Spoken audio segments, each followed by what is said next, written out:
Welcome back to Rubbin Minds, and we're talking about basically everything that's been making headlines in Nigeria. We're going to talk about the budget now, and I want us to talk about. I mean, 2016. We said it on the show last week.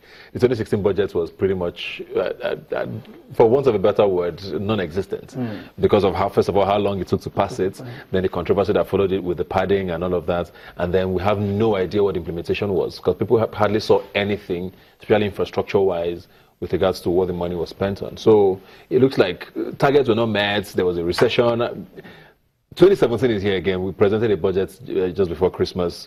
The National Assembly is on the recess now. We don't know how long it's going to take to pass it, first of all. We don't know if there's going to be some more padding issues. If there are already, even if Mr. President assured us, that there won't be any. I mean, the last budget even got missing first, if you remember that. That was the first. It was such a nasty budget, So I don't know. What are your expectations this year? Maybe you have asked me this question around September last year. I would have answered. I would have said maybe I feel that the 2017 budget will be better than 2016 budget. But now it's too late because the 2017 budget has already been presented to the National Assembly, and from details of that budget, it is shocking. It is shocking that the so-called anti-corruption and change government that we elected into power has not felt different from any other government we've had in the history of this country. It's shocking that we are still going to pay 74 million naira as house rent for using House Rock in 2017. That line, that section of the budget, I don't understand. And I think it's really important. We've asked questions. Who is collecting house rent? Who is the tenant? Who is Nigeria paying house rent for using House Rock? The presidency, maybe? Does the president own House Rock? The presidency. The presidency. We have to ask questions. Last year, some bogus amount of money was budgeted for kitchen equipment. This year, that amount has been times by 2. Now we ask some questions. You and I, you are married. I'm not married. Let's bring that to the normal civil level now. You have a house. For the 2016, you said, okay, I'm going to budget like 5,000. No, let's say 5,000 naira to keep the kitchen. 2017, you've not even used 2 plates to finish. Remember, the budget was passed around mid 2016. 2017, your wife is bringing another budget of 5,000 to buy the same thing you bought last year that has not been used. You see, the problem of this country is no longer about who elect, who put it. It's about structure. It's about policy. It's about the system on its own. If you keep even if we elect Jesus Christ as the president of this country, he will do something. I'm sure. No, I'm sure. I'm just saying. I'm not trying to be I'm just saying. Even if we elect a saint this time around to be there, it is obvious that certain. It's not about the person. Growing up, I was one of those individuals who, after reading the whole Nigeria history, I saw Buhari as President Buhari, so to say, as one of the best things to have come out of Nigeria after Shahama. And I feel if this man could be given a chance to become the president, and he was elected as president. But isn't this the year we're supposed to see all of the, coming to you now, Wale, all of the promises that have been made? And he said it particularly while he presented the budget that 2017 is the year we're going to see all of the work they've been doing from 2015 come to fruition. And more so because, I mean, this is the year they have to prove themselves because elections are fast approaching.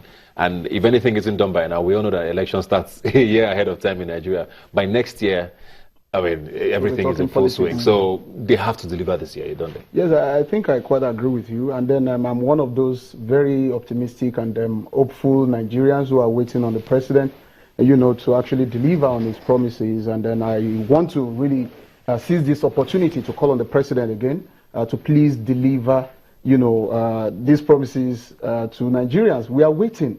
And then we are fast losing our patience and, our hope and all that. The only thing I can say, yes, right now is on track would be fight against Boko Haram, or should I say insecurity. We know that he's achieved huge success in that direction, even though it is not total, but then we believe that this military, if we continue to keep faith with them, we continue to pray for them, we really want to believe that they would be able to put Boko Haram behind us. But going forward, I think these budgets, just like Bola said, is actually not I don't see it as a budget solution, trust me, because there are still some inadequacies, in the budget. For me, I realized that just four ministries have about 1.4 trillion naira in the recurrent expenditure out of about 2.5 trillion or thereabouts. If just four ministries, and we know how many ministries that we do have, then, I mean, that means that it's either nothing has been happening in those ministries before, or that they probably do not have any serious thing to actually present to us at this point in time. And then, Are those ministries that, like defense, for example, and internal affairs, those two ministries, their recurrent expenditure would always be high. I mean, we're talking about the police, we're talking about the defense, civil defense, we're talking about the army, navy. These are people who keep paying to protect this country. Yes, so isn't there an argument for that? You're very correct, but then what happens to ministries like works, like housing, like power, for example? I mean, because we want we can't do it with the personnel, can we? Yes, I agree with you, but what I'm saying is, if you actually vote about 75% or 80% of what you have in your recurrent expenditure, you vote just that to four ministries alone out of the other ministries that, I mean, how many of them we do have. We have quite a number of them. And so then what happens to those other ones that are not captured? Yes, I understand the fact that they would know what they are doing and all that it is expected. But what I'm canvassing for, what I'm saying is that we actually need to move totally, I mean completely, from the way we used to do things in this country. I mean, take for instance what Bola said the other time, the presidency issue, or the 75 billion naira voted for Aso Villa. I don't think that is quite necessary. That's the honest truth.